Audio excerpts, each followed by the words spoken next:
Oh, well, I think it's the sprocket, the suspension, and the balancing of the wheels. So the sprocket makes it feel torqueier, right? Oh yeah.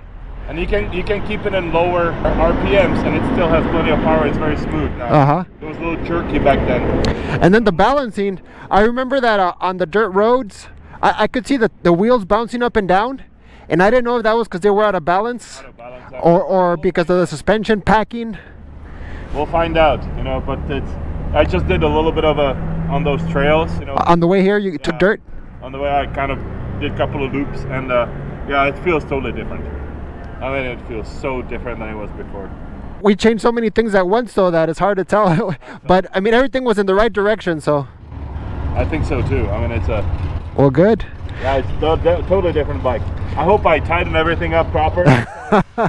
You know, the sprocket doesn't fly off or something. I need to check it regularly just to make sure that it's all tight. Yeah, but the suspension should make a big difference. Oh, yeah. Because you went really soft on compression, but the rebound was still stock pretty much, right? In the middle somewhere. Yeah. So that probably made it feel strange in some situations.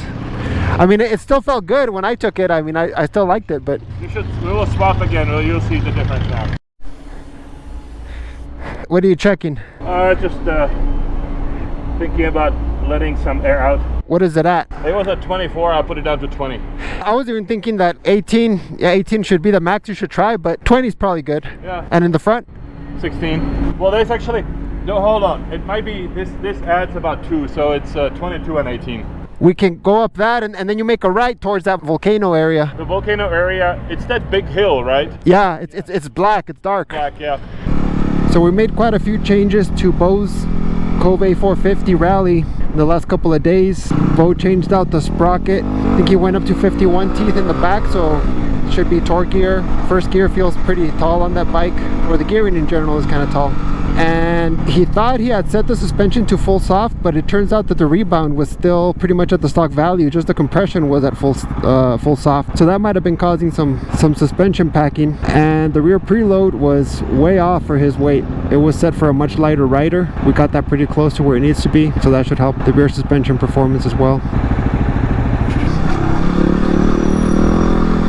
There were some pretty sharp edge hits there. How did it feel through that? Less bouncy than it was before, definitely. Less bouncy? Yeah, I think so. I think I put this a little too high now. It's barely, I know it's clearing it, but I don't want to make sure. Do you want to adjust it? Nah, it's not. Okay. So I think we can cut across here. It gets super sandy if we try to climb through there. It'll be hard even on this bike.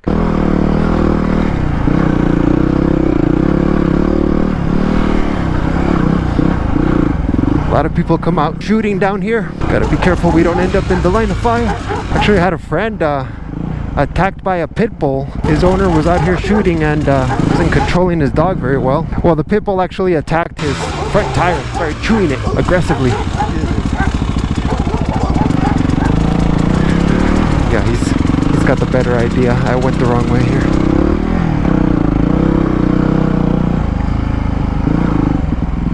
A lot of traffic here today. Thank you.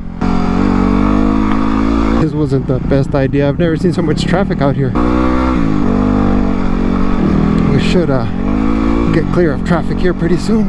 Yeah, so Bo seems to be really liking how the suspension is feeling with the changes we made, and the gearing should help a lot in the slower stuff. So at this point, my GoPro decided to stop recording audio. This whole section here is more hard pack. It's not as sandy as a lot of other areas that we ride in. This is all just west of La Union, New Mexico. There's tons of miles of trails both on top and below this mesa here you see on the right. It's a lot of fun. It reminds me a lot of some of Everride's videos, you know, riding in Utah, in the Badlands of Utah. And it really feels like you're riding out on another planet, you know, on Mars or something. There's a lot of elevation changes. Traction is fairly good, and it's just a lot of fun. Very close to the city of El Paso, Texas, so it's easy to get out to and ride even during the week. Yeah, that should be doable.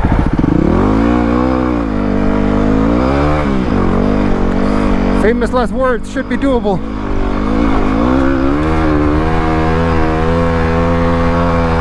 Nope, very doable.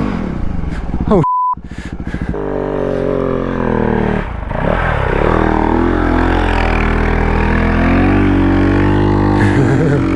Yeah. This is a workout.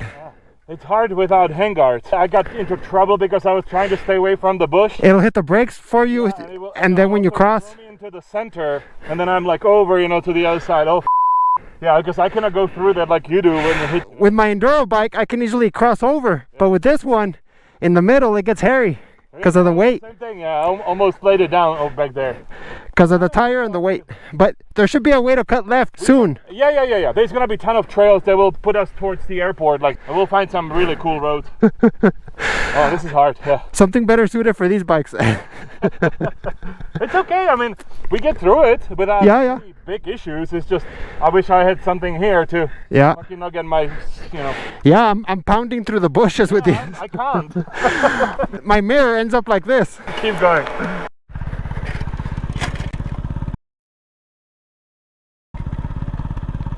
After pounding through some more bushes, we eventually made it to the Volcanic Rock Mountain recreational area. My battery ran out, so I didn't get to record some of the cross-country rock crawling we had to do to reach it. Bo here attempted to crest this tall dune, but lacked the momentum to reach the top. You can see the end of his tire tracks about 3/4 of the way up. We did take the opportunity to snap a few pictures at the base of the volcanic mountain before heading back on the street. One minor issue that came up on this ride is that without the evap hoses installed, we were seeing fuel leak out a bit from the center of the fuel caps. If you're liking the Kove 450 rally content, please consider subscribing. The next video should be fun, as we plan to drag race the Kove versus my WR250F enduro bike.